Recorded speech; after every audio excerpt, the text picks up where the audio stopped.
ప్రభు స్తోత్రాలు. ఈ దినము 6వ కీర్తన 9వ వచనం. యెహోవా నా విన్నపము ఆలకించి ఉన్నాడు. యెహోవా నా ప్రార్థన అంగీకరించును. The Lord has heard my cry for mercy. The Lord accept my prayer.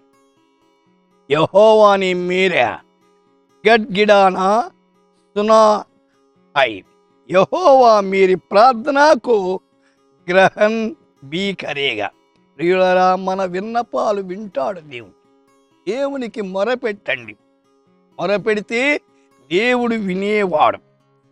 అందుచేతన 28వ కీర్తన 6వ వచనం, యెహోవా నా విజ్ఞాపన ధ్వని ఆలకించున్నాడు.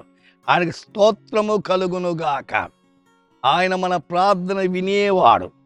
ఆయన స్తుతించుట ఎంతో అవసరమైనది. 31వ కీర్తనలో 22వ వచనములో, ఆయనను నీకు నేను మొరపెట్టగా నీవు నా విజ్ఞాపన ధ్వని విజ్ఞాపన చెయ్యాలి. అది అవసరమైనది. 116వ కీర్తన మొదలు, యెహోవా నా విన్నపము ఆలకించున్నాడు. మొరపెట్టండి, ఆయన వింటాడు, సహాయం చేస్తాడు. ఆదికాండం 24:20లో, నేను త్రోవలో ఉండగానే యెహోవా నా యజమాని బంధువుల ఇంటికి నన్ను నడిపించెను. ఆయన నడిపించేవాడు. మనం ఎట్ట నడవాలో మనకు తెలియదు. ఆయన మీద ఆనుకొని నడిచి ఆత్మీయంగా ముందుకు సాగిపోదాం.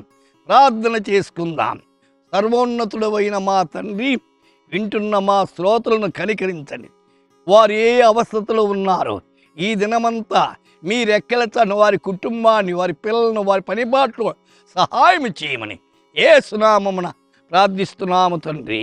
ఆమేన్.